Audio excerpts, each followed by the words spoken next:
Hi team, welcome to JPACT 7. We have a QA orientation session today. We are just waiting for a few more attendees to join in.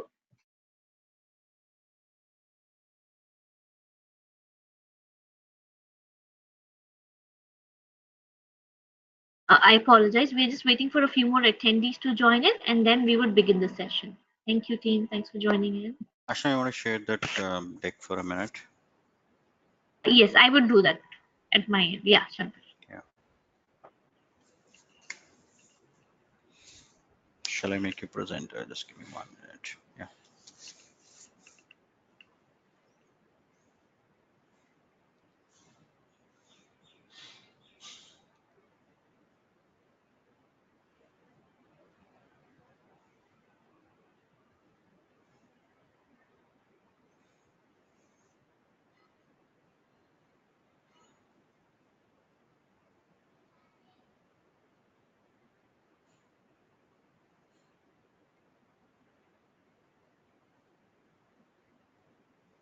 Okay team, so we are waiting for a few attendees to join in. We would begin the session at 6:50 p.m. Pacific. Thank you.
So team, welcome to the JPACT batch 7. This is basically the job placements and certified training 7th batch that we are doing. We just had an orientation session day back. So you can watch the whole program demo. You understand the complete picture of the JPACT, what we generally do. Part of this, the first module that we are planning to do is on the QA. Basically, even to go into an automation expert or to go become, start applying for the jobs and, trying to get the interviews, fundamentally, automation frameworks, project, it's definitely required in today's world. But again, there are a lot of people who lack of fundamental knowledge in QA as well. So we're going to start first few sessions, around 6 to 7 sessions with the QA fundamentals, not in spending too much time, but we definitely need to know these concepts. So we're going to spend about 6 to 7 sessions understanding different QA fundamentals.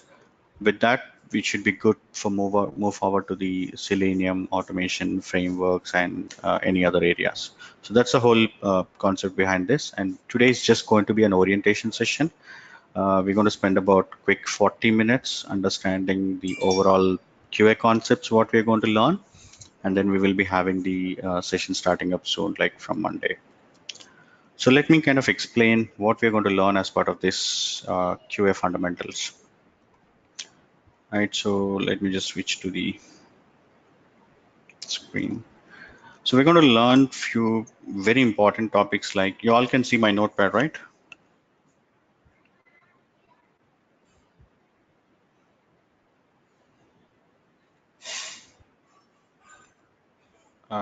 Yeah. So in case where to confirm, where to ask your questions, use the chat window. So feel free to put your questions in the chat. The very first thing that we're going to need to understand is actually a software development lifecycle. So you're going to be part of this whole SDLC model. In fact, you're going to involve in all the phases of the life cycle. And typically, you need to understand what are your, so basically, where do you start as a QA or tester? What is what is your role and responsibility? So we need to understand this so that it will be very clear exactly what is the expectations from you once you join as a QA. And today's agile, basically today's SDLC model that most of the companies are following is agile, but there are few still following the waterfall, not a full-fledged waterfall like previously. What we used to have is we used to have software projects running for 6 months minimum, 1 year, sometimes 2 years. I was now I have total of 15 years of experience, and I was part of one of the project which went for almost 3 years. It's the longest project in my career. So somebody could be in that long as well in waterfall, but today's world is full of agile, and we cannot really wait for such long. We cannot even really wait for 6 months, because that itself, unless it's something like you're building a scientific, mathematical, not very changing application, like basically what I'm trying to say is you have a formula and that formula needs to be implemented. That's not going to change very soon. Then waterfall is better. Basically, where the requirements are very stable, scope is not going to change, customer ask is not going to change so frequently. Then waterfall is better. But basically, the all other models, right? All other software projects that we are working are very dynamic. Things are going to change very, very rapidly, very frequently. So waterfall may not be suitable in today's environment. Even in a lot of government schemes and government projects are actually changing very dynamically. May it related to the income tax calculation rules or related to the any government, uh, system related rules, they are also changing very dynamically. So in today's world, majorly what we are implementing in most of the organizations is agile, or if they are doing a waterfall, they are actually doing it monthly or max to max quarterly. Nobody's going beyond that. So we need to understand as a QA what exactly agile methodology is. Typically agile, there are different variants of it, and we're going to use something called majorly we discuss with something called Scrum. But apart from Scrum, there are different other methodologies also. So we'll talk about mainly Scrum, and what is your role as a QA, where do you get started, how do you get the requirements, because the kind of requirements what we used to get. Let me put this way: first we'll talk about waterfall, and then we'll go into agile. That's something easy to understand exactly how it started. And so we used to get all the requirements in a very at least in a completed document, 10-pager document, 20-pager document sometimes, in case of waterfall, with all the required screenshots. So requirements we used to get it in that. But what's happening in agile is that we're going to get into some simple user stories. So we're going to understand how do we get, or how does requirements management happens. Requirements management, like previously we used to get specs, spec versus user story. Now we're going to understand the difference. Previously 4, 5, 10-pager document versus currently user story. So what is a user story? What are the contents of a user story? And what is most important from a QA point of view, what you should look in the user story. So there is something called acceptance criteria. When user story is being created, there is something called acceptance criteria. That's going to be a direct input for us for writing the test cases and test scenarios. So we're going to spend some time in understanding the different formats of user story, and we should understand the different roles in Agile.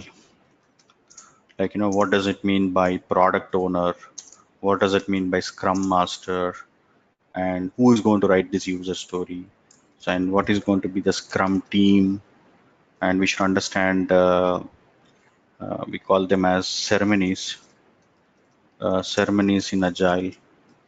Like, we're going to understand sprint planning,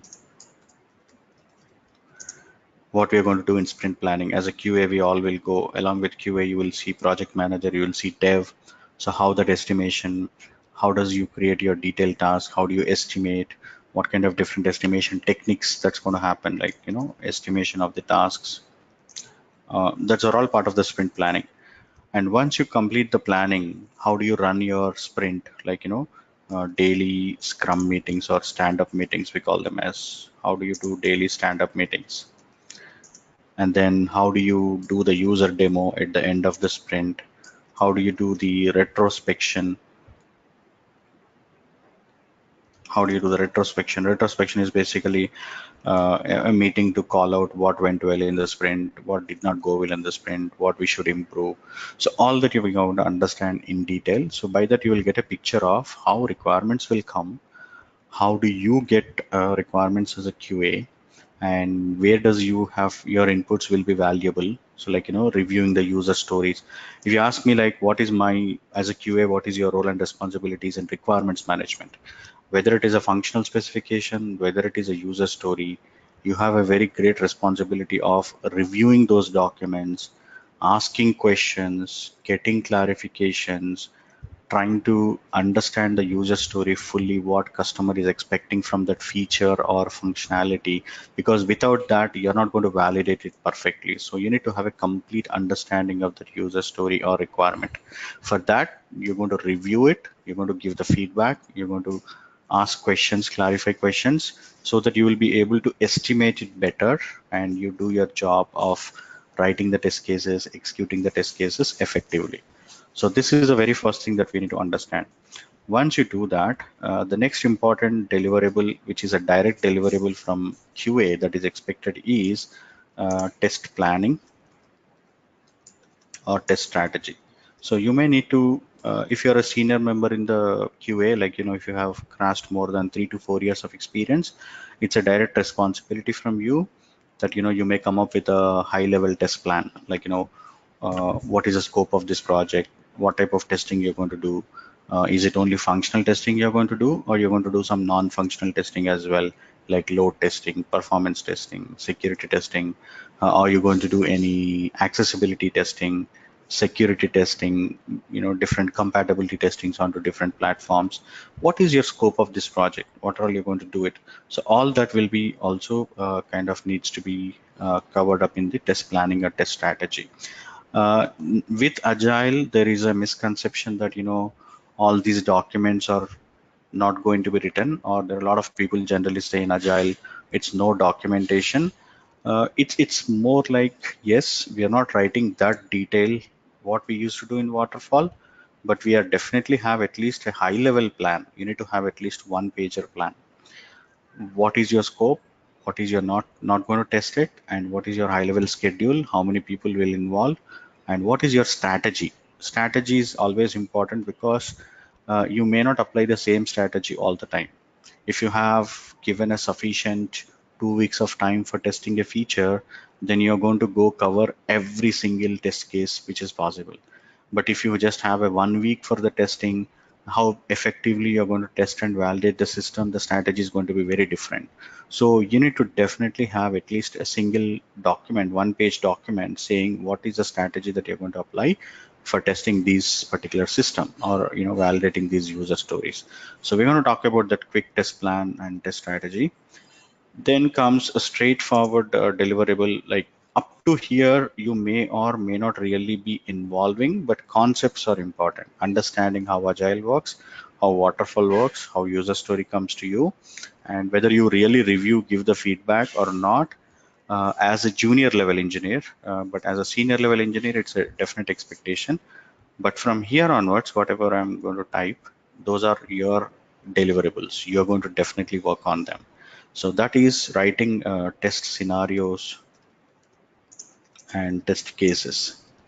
For validating an application, first you will come up with what are the different scenarios that you're going to validate. For example, let's say you have an e-commerce application that you need to test it. And the typical scenarios in the e-commerce application is like, creating your account first, right?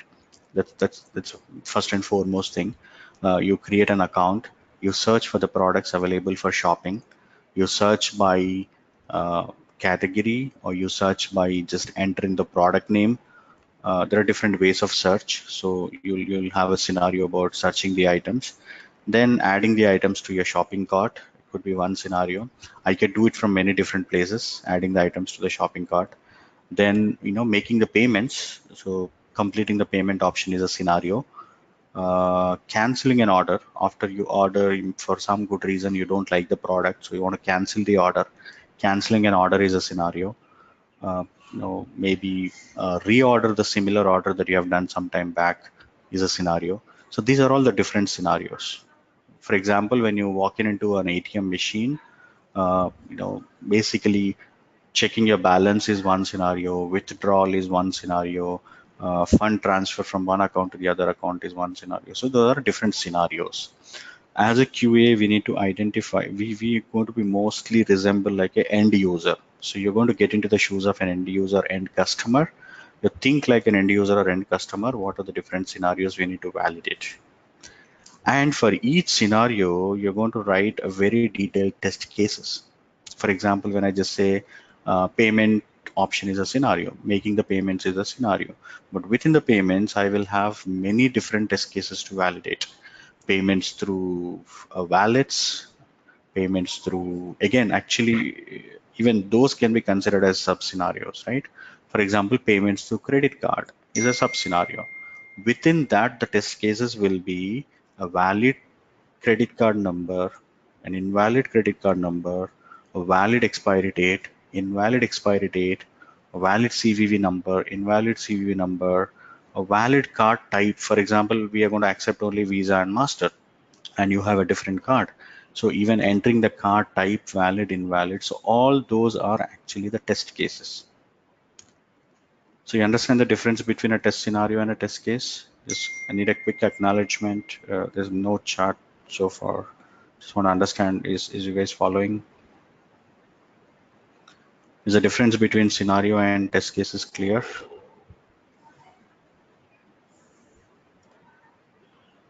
All right. So we're going to write different test scenarios based on what is the user story that what we're going to get. And for every scenario, we are going to have detailed test cases. So where are we going to write this? How are we going to write this is the priority in the QA sessions. It started all with people used to write it in Excel, and there are few small companies, startups still do it. So we'll start with Excel. We'll see what is a test case format.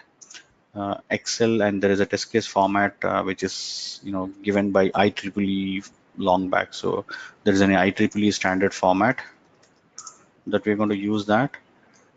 But ultimately, when you get into some standard company, when you get into some process oriented company, be it with a CMM level company or be it with a ISO company, they need to definitely have some quality project management tools. Basically, we call them as application lifecycle management kind of a tool.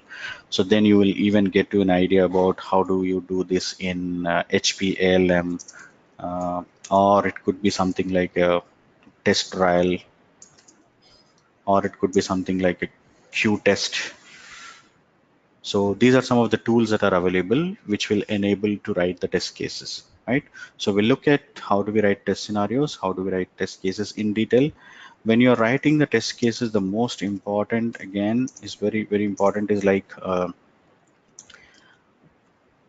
we need to understand one more important thing before we get into all these is testing methods, or I would say testing methodologies. So there are, you might have heard about these names, so I just want to quickly clarify this. There's something called black box method, something called white box method, and a gray box method. Heard of this before? Yeah, I will give you the format. We will start writing into that in the day one itself. So you need to just hold on for a few more sessions. But if you need it urgently, do drop an email, learn@iTeLearn.com. We'll send out the format. Learn@iTeLearn.com. Send an email, we'll send you the format. Okay, so there are three different testing methods basically.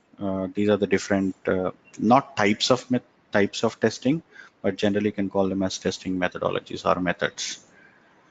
Black box, white box, and gray box method. So typically, this is a very common question that I hear from most of the people. I come from a different background, non-computer science. I don't have any idea about the programming. I don't know how Java works. I don't know how C# works. Will I be eligible for the QA job, or can I learn QA and do the job? So here is the answer for you. What is going to happen in most of the jobs that we have in the market, around, I would say, 70% of the jobs, testing jobs, are black box testing jobs. And what is black box testing jobs? This is your application under test. We generally call it as AUT. Be it an e-commerce application, something like similar to Best Buy, or you have eBay or Amazon kind of thing, or something related to a simple website for some business, or it could be some gaming application, right? So you have some application here. And as a test engineer, what you need to know is what is the expected features out of this system, what are the expected features or functionalities out of this system. Like as a user, what we are going to do it, but you don't need to really have any idea, or you don't need to know any details about in which language, basically in which programming language this is developed. What is a programming language in which it is developed? Is it Java, C#, Python, or is it like ASP.NET, Ajax? You don't need to know any of those programming knowledge. You don't need to know the internal design, how this system has been designed. You don't need to know its internal design. Not really required, but if you know, over a period of time, what happens as you join as a QA, maybe based on the curiosity and sometimes with basic expectations, you will try to understand how this system is designed, what programming language they are using. That's okay. But from the definition of black box testing point of view, as why they named it as a black box, you take any black box, you cannot really see the internal details of it, right? It's completely non-transparent. You cannot see any details out of it. So that's how it's named as black box. So without knowing the internal design, without knowing the internal details and the programming language in it is developed, still you're going to validate the system. You ensure the system is properly tested, properly certified, and that kind of testing is called black box testing. And to this black box testing, you don't need to be a computer programmer. You don't need to be a computer science graduate. In my view, let's assume this is something related to a tax calculation system or a financial system. In my view, somebody who's having that financial background or a commerce background or an accounts background is a better person than a computer science graduate, because he knows the domain, he knows the system, how it is expected, and all you have to do is like an end user, come up with the different test cases and validate the system. So that should be good enough. That's why the kind of domain related applications like BFSI, banking, financial, insurance related applications, domain plays a major role there than the technical knowledge. So black box testing is where you see around 70% of the jobs. What actually you see in the market related to testing jobs are black box testing jobs, for which you don't really need a programming language as long as you're working in manual testing. So again, we're going to go after manual testing into automation. And when we start with automation like Selenium, UFT, Catalan, any of those automations, some basic programming language is required because you're going to write the scripts there. But if you're going to work in manual testing, black box testing, take it as a word, absolutely you don't need any programming knowledge. So, and those kind of jobs are around 70% what you can see in the market. But there are some companies like product-based companies. If you go into product-based companies like Microsoft, Amazon, Google, right? So if you go into the product-based companies, and there are smaller other companies as well, like Netflix, etc., they require people with white box testing. So what does it white box testing means? It's completely transparent. This is also called glass box testing. People who not only test based on the internal, based on its features and functionality, but they should even understand the complete internal design, the code behind the system, and have to validate the system according to the features, its program, its code, and the internal design of the system. And that's why they are almost like developers, generally people who have done so much of development, and they wanted to convert into QA. So they are the best people who generally suits to that requirement. And you would see around 20% of the jobs in the market of testing of that nature, which is purely, previously they would have worked as a dev, because identifying the problems in somebody's code, you should be an expert in that code, then you can really work on it. So that's where you would see. And if you ask me, if you're coming from a non-computers background, or if you don't have any programming experience, then you may or may not really fit into this. Of course, learning and getting into a job, that's a different story, but current eligibility I'm talking about. Then we have another type called graybacks, which is a combination of these two, black box and white box. So if you sometimes you apply totally black box, sometimes you apply white box. So that's why it's like a lightly transparent, lightly shaded. That's called graybacks method. And you would see around 10% jobs in this market as well. And what we are kind of targeting here is only black box. So we're not going to really talk about white box and gray box.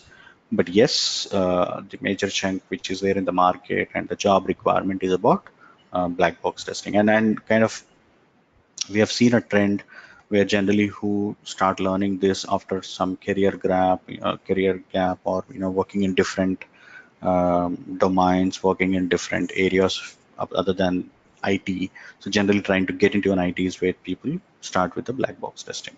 After that, if you really like programming, you want to go into the details of the design and all, you can definitely get into the white box testing. So any questions on this particular area which I just talked about it?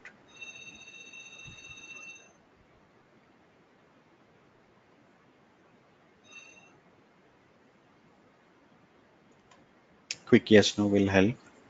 Any questions there?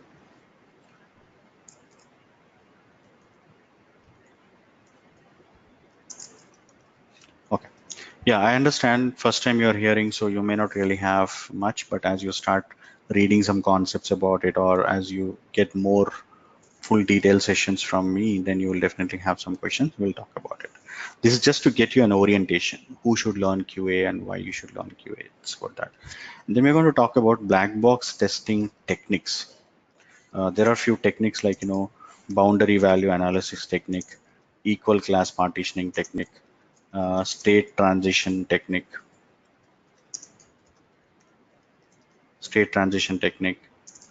error guessing technique. So there are different techniques that we have.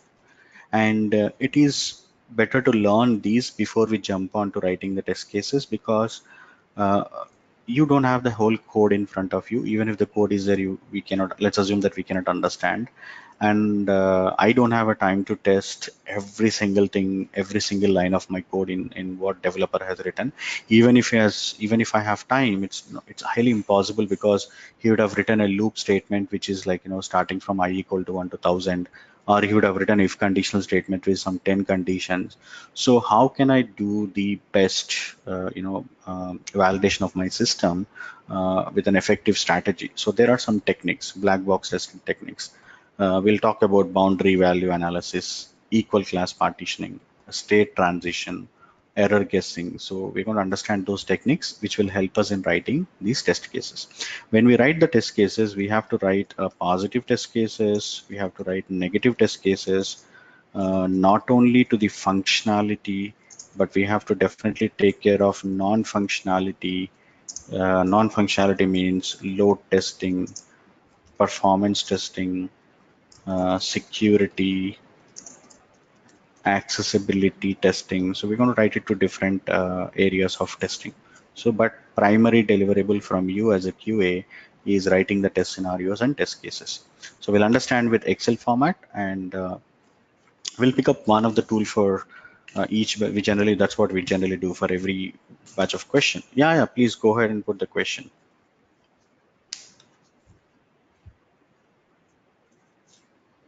Okay, meanwhile, I'll continue. We'll pick up one tool and we'll talk about how do we do this. And if you really wanted to learn other tools that we have, so we have the videos for it, which can definitely get it, like all the different types of test management tools that we have. Then we'll go about test execution. So we'll understand how do you do the execution. While doing the execution, what you should take care of it, like obviously what are the prerequisites for it, and how you should execute it, what you should track while executing, and how to take screenshots in case of any error. So we're going to talk about all that. No, the focus of this course is purely on the black box testing. It's not really on the white box testing. But I do touch upon what is, like, some of the techniques like branch testing, conditional testing, how generally, but it's purely uh, it's just nothing but you need to be expert in that program, nothing else. I teach the techniques, but even if I teach the techniques, you cannot really understand, because let's say your developer has used Python for development. So unless you are an expert in Python, you cannot be an expert in white box testing. Suppose your development team uses Java, unless you are an expert in Java, you cannot really be doing a white box testing there. I can still talk about some of the white box testing techniques, but not really going to help unless you master in that. Does that answer your question? So, okay, there are a few more questions before it seems, so let me take that. How much time it take to learn complete black box testing? 10, 12 days max.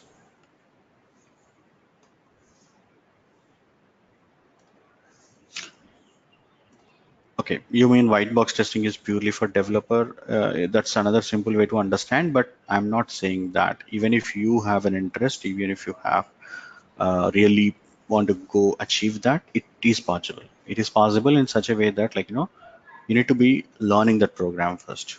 Just try to understand the program, how typically development happens. Uh, but it's definitely possible. So it's not only for developers. Okay, we'll talk about how do we perform the test execution. Uh, mm, Basic Java is going to help us again as a black box test engineer. I'm sorry to say that, Abdul, but yes, it's going to help only as a black box test engineer. It may not get you into white box. White box, you have to be really an expert into the complete program. Okay, but you are already a step ahead than people who really don't know any programming. So that is still an added advantage. What you have learned, what you already have, that's going to help you to be an expert in automation testing, black box automation testing, but not may or may not be like a white box test engineer.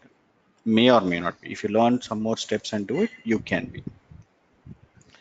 Hi Shankar, can you hear me? Hey, Karthik. Yeah. Hey, can I answer that question once from my end Sure, too? sure. So typically, if you look back about 15, 20 years ago into the IT industry, there were only two testings. Unit testing and white box testing, always done by developers. Then there was black box testing, always done by QA engineer. Till slowly automation came and the shift left concept came, where developers started learning concepts of testing. But more importantly, software test engineers started knowing about coding. So, unless you are a developer or you have a prior experience of development or you know how to write a code really well, you can never do white box testing. Why? Like Shankar was explaining, if you open the code, there may be about 5,000 lines of code distributed in about 25 different files. And unless you know the technology, be it PHP or Python, Java or C Sharp, you cannot become a white box tester. So your career as you build, you have to set your base as a QA engineer. QA engineer does look at an application, not inside the code level and technical details. So once you finish that level and you're getting into more of, I'm sorry. And once you're getting into more of automation, learning, programming, you get better at it. And if you learn the same language as in which the code is being written by the development team, you may get a chance. You will have access to the code. So that's how you scale up. So it is purely between a QA engineer is a pure QA engineer. White box testing, you have to be a developer. You have to really know development well. Even if you know one language very well, you can fairly do okay as a white box tester, though it is built on a different platform. Did I make sense to you as well, Shankar? Yeah, yeah, very much. Thank you. Okay, so the few things like after that, we're going to understand how do we perform the execution, how do you take care of, prerequisites, whether you are onto a right build, whether you're taking the correct build and performing, how do you perform the execution, what you should track when you're actually performing the execution, and whenever things go differently, going than what is expected, uh, we're going to look at how do we take those screenshots because it's going to help us in tracking the defects. The next important thing we're going to understand is how do we do the defect management? How do we track defects? What information you have to put it? What information really makes a defect to be information useful for the developers to fix it? So generally, even though it's a defect or a bug, we call it as a good bug and bad bug. A good bug is something where you have good information.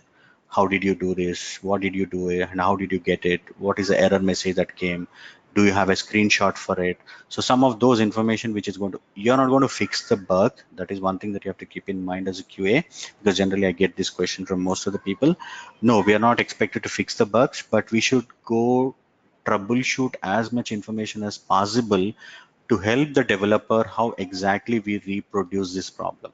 Because the hardest problem when it comes to the defects is reproducing. If you are able to reproduce a problem, 50% of the problem is solved. So how to reproduce problem, what information, what test data you have used, exactly where did you get it, all that information you have to give it to the developer so that his job will be easy in fixing it. Apart from that, you are also going to be part of triaging the defects along with your project management PM, development team. You as a QA, you will be part of this triaging the defects, which will either result in deciding things like whether it is a defect or not, first of all. If it is a defect, what is the severity? What is the priority? So those decisions are going to happen while triaging the defects. So we'll talk about all that as a real scenario once we find a defect, how the triage will happen, how does the severity will be decided, how does the priority will be decided. So this is very important to understand severity and priority. We're going to talk about that few examples. Then the final expectation from you as a QA in this software testing lifecycle is test reporting. Finally, you have to report to your stakeholders like your project management, your development team, your testing team, your clients or customer. What did you test? What did executed correctly and what failed, what defects you logged, how many defects are already fixed and you have regression tested, how many are still open. All that information you have to project it as a report to your project management team.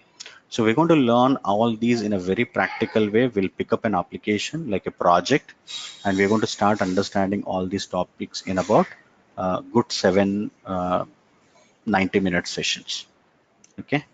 So with that, I'll keep it for a pass. So Karthik, you want to take it from here in terms of any questions are there?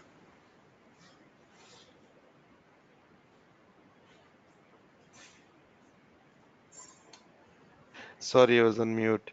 Sure. I mean, I'm there along with you. I went through the entire thing, Shankar, and it's a very good orientation for anyone starting in QA. It is almost like a table of content. So, team, what you're looking at right from the beginning all the way till reporting, and then retesting after the test reporting. You just have to ensure that those defects are fixed. Is the entire life cycle of software testing. Uh, the biggest difference comes if you look at the way I look at, there is an bad or an average QA engineer and there's an excellent amazing QA engineer. The couple of differences I have seen how they become is one, how much, and I'm talking QA engineer, not automation engineer. What is your strength on the functionality? How well do you know the application? As soon as you look at it, you should be able to say from a mile away something is wrong there. To be able to get that authority on the domain functionality or all the features of the application is one skill that will make you a very, very amazing QA engineer. The second is how you go about writing your test cases. Anything you do, everything is built around a test case. So your language, the way you present, and from there how you communicate with the other teams. So these two becomes very important. I've seen, and Shankar, I'm sure you've experienced, even today someone with 4 or 5 years experience, sometimes they don't write good test cases or scenarios, and it is very tough to really have such experienced people do bad job. I wanted to actually also take up a little bit on before the software testing life cycle. I mean, before the SDLC, how does the whole thing start?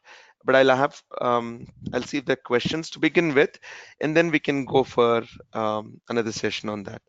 Let's see, who do we have? There's a question, language, in the sense, what are they? I don't know if it was when Shankar was speaking. Language, I'm sure he was referring to programming languages, right from C, which is pretty much in a very secluded area of development. You start with Java, C Sharp, Python. These are the three popular ones.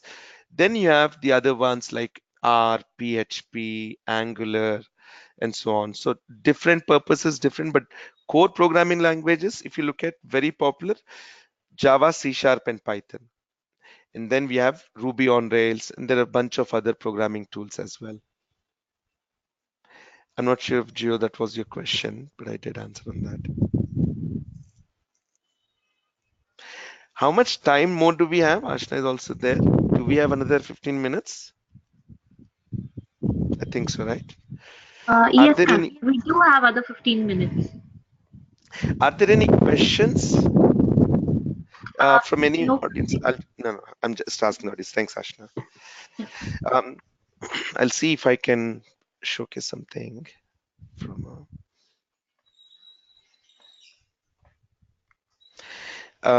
There's another question on. I see that the course covers a live project.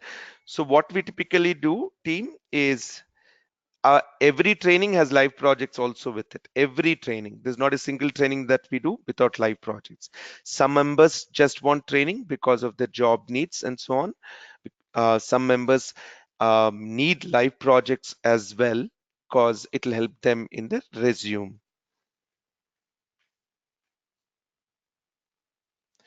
Where do we automate the live project? So this is the QA basic session. So once you finish the 15-hour or the 12-hour program that Shankar was talking about with the manual testing concepts, that will give you a lot of strength to become an amazing QA engineer. Then you can talk about automation. Then you go through automation training and live project. Remember one thing, team, live project is not the practice you do at home. It is a project where you are working along with a group of members and you're working on that schedule.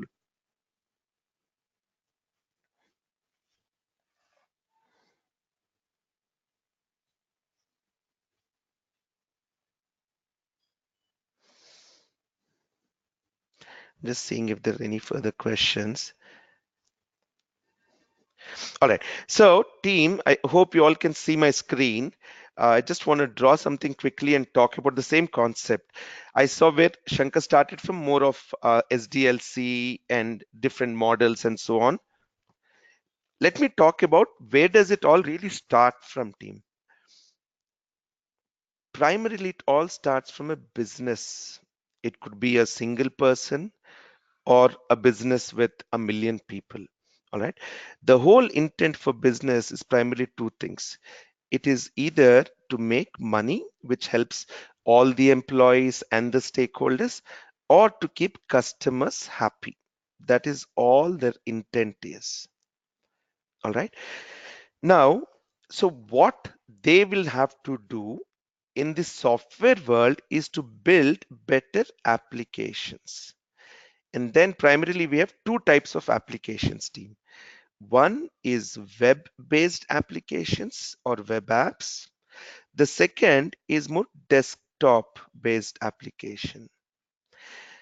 Difference, any application you open on the browser becomes a web application. Now, some of them could be simple web apps, others could be ones which you access on the cloud. So you could access from anywhere. So your cloud concept is not anywhere different. Let us say the organization wants to make a simple web page for their corporate. Okay, what are they? Who are they? About us, contact us, locations, management team, services, and so on. Now, everything that they put, they will try and host it on a cloud so that their customers can access it directly. Now, the other applications are your desktop applications where you primarily have them installed on your local machine. Could be a Windows, Linux, Unix, or it could be even a iOS for Macintosh. So once you install it, you launch. So simple example, like your Microsoft Word is a desktop application. Your Excel is a desktop application. Your calculator is a desktop application. So it's a fundamental division. When it comes to software testing, QA, engineering in basic, we cover everything. Now, some automation tools are focused more on web applications or not, doesn't matter. So the concept, any business, the reason they build software applications is to increase revenue or to keep customers and stakeholders happy. That is the core. Now, while building these applications,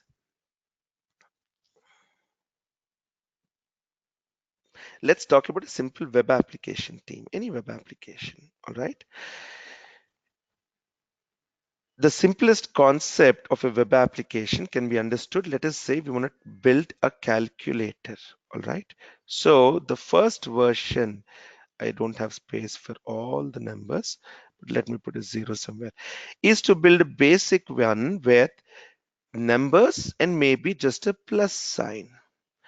So this application has first launched its version 1 or beta or prototype or pilot, whatever they call.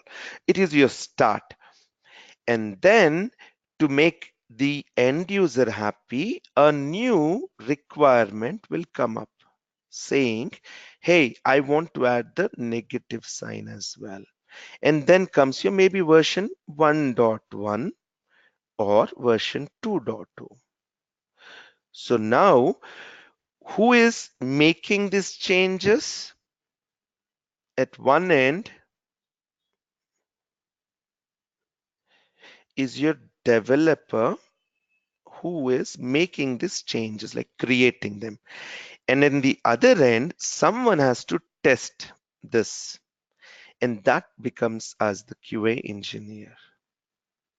So in this whole life cycle of where businesses start and how their intent of keeping the customers happy, making more revenue, how they make applications, who is making them on one side and who is trying to ensure that it is good.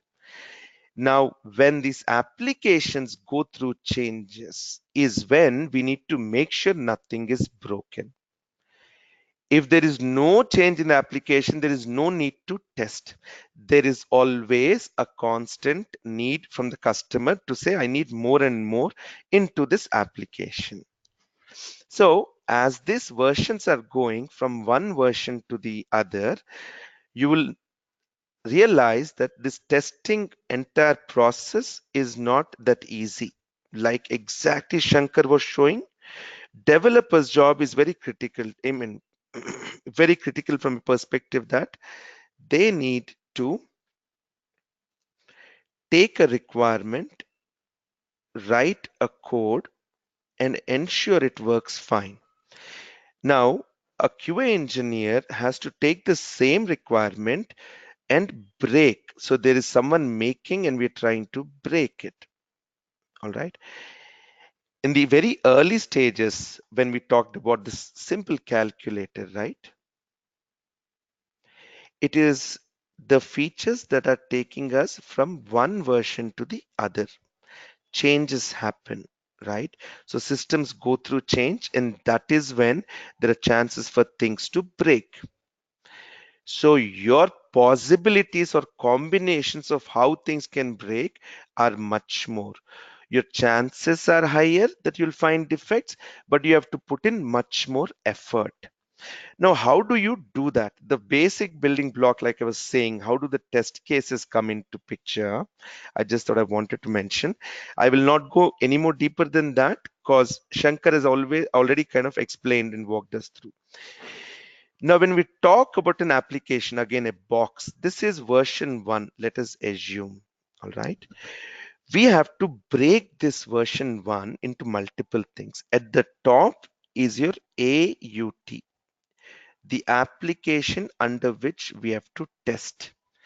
Then the application has multiple modules team. Module 1, 2, 3. What are modules? Just features that are distinguishably different from each other. They don't have too much commonality and can be thought of differently. Easily break them. Like you take you can build a home with no rooms in them, right? No walls. You don't need all walls. You can have an open 2500 square feet apartment, or you could build rooms and certain concepts which is for a specific functionality. Each module then gets further broken down into bits of functionalities of features which eventually become your test case. So test case is your main unit of minimal testing. All right. There is no smaller testing than a test case. You have to start the application, you have to do a few operations on it, and then you have to maybe close the application at the end. But that end-to-end flow of when a user starts an activity to ends becomes the smallest building block, which is independent. Each test case then gets broken down. What are the steps? So your whole focus should be to understand the application, master the module in which you will be working, and start to ensure you have total test cases. So the number of test cases, depending on the application and complexity, is something Shankar will show you very practically. Because when it comes to effort estimation in software testing, development may sometimes be, let us say, 100 person hours. Software testing, on the other side, could even take 500 person hours team because of the varied devices and complexities. But your core focus will be how good am I in this test case. So if I know this test case well, if I know lot of test cases, all of the test cases in the module and all of the test modules in the application, I know this application very well. So from version 1, when it goes all the way to, let's say, version 70, all right, over a period of 10 years, you grow with the application. All that you'll carry is this. So your primary role is to ensure how do you write a test case. It is your basic building block. It'll build the entire application for you. So primarily team, just looking back at what we covered, where did I start? I think I started here. Yes. So businesses, how they build web application or desktop applications, could be cloud-based. And then let's take an example. This calculator could be a web-based application or it could be a desktop.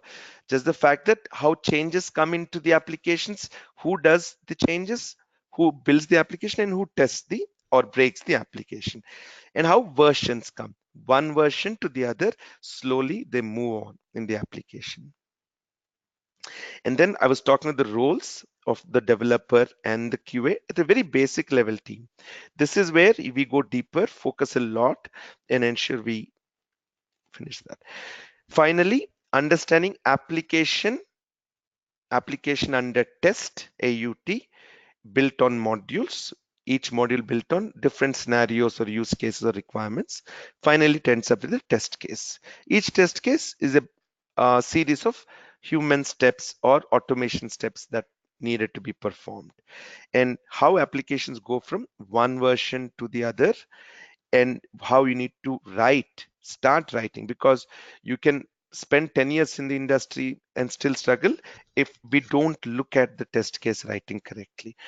The test case writing The reason I'm saying it should be so finite that we know how long it'll take, and it should cover all possible thought when we send it to another QA engineer. Oh yeah, this is perfect. I can understand.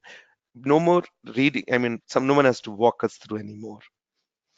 So team, that's something I additionally wanted to add. I'm sure Shankar would have gone through it, the full SDLC at length. Any questions, please?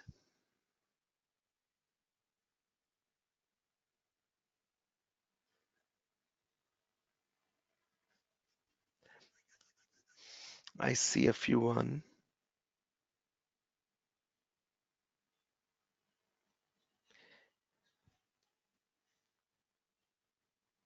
Okay, I just have a couple of questions, team. I'm going to quickly take them, and the more, please let me know. What do we automate the live project? Is the live project with any of your clients? We try our level best with our clients. There could be only two challenges. Sometimes what happens, by the time we start the project, the client may have certain delays. So typically there are usually starting delays of projects. Now in an ongoing project, we do put our interns, but very carefully once we know that you're doing good, because we cannot make you billable till we present you to the customer. But then as the internship program, once you finish your live project, through that you can easily work on our real projects. But all the projects that we're assigning are something that you'll actually do. There's an actual need requirement for it, and something you'll take it and put it on your resume and profile as well. Is that test case written in Excel? Cool, great answer. So you can write a test case in Notepad. You can write it in Word. You can write it in an Excel. Excel is much better. Why? You have columns. Even test case has specific column segments. You can number them. You can sort them. So for you, filtering, view, and access will become easy. Just imagine one application, simple application, my calculator may have about 400, 500 test cases. So in a notepad, you have to really search and it gets clumsy. So Excel is the minimal size of an application where you write test cases. Anything smaller than that is not really a test case, more like use case in a Word doc and so. And once you go to tools like HPALM or Jira or Trello to a certain extent, or even any art, you will understand, oh, it's the same thing in a different format. The information is the same. The test case, what it contains is going to be the same. Your test case basically contains what is the test case description, what is the step in it, step description, what are the prerequisites for us to run that step, what is the expected output after we executed the step, and then finally we put a result. Did that step pass, fail, or general warning? And if it failed, like Shankar was mentioning, how do we prove it to the developer that it failed? Maybe a screenshot, along with how do we reproduce the same error and defect, so that even once the developer sees and goes and fixes it, we have to go back and retest it to ensure did the developer fix or not.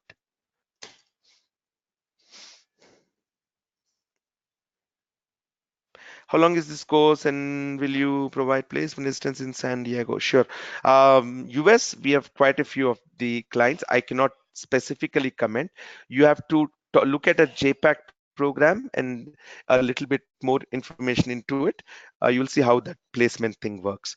How long is the course? Software testing, manual testing only, like Shankar mentioned, is about 10 to 12 days. Then you add automation, another month onto it. If you're looking at entire JPACT, about 2.5, 3 months. All right, team, I'm assuming no more questions from anyone. I will see you back in the next session. I'm sure Ashna and team will coordinate with you all on it. Thank you, everyone. Take care. Bye now. We'll see you in the next session. Bye all. Thank you, team.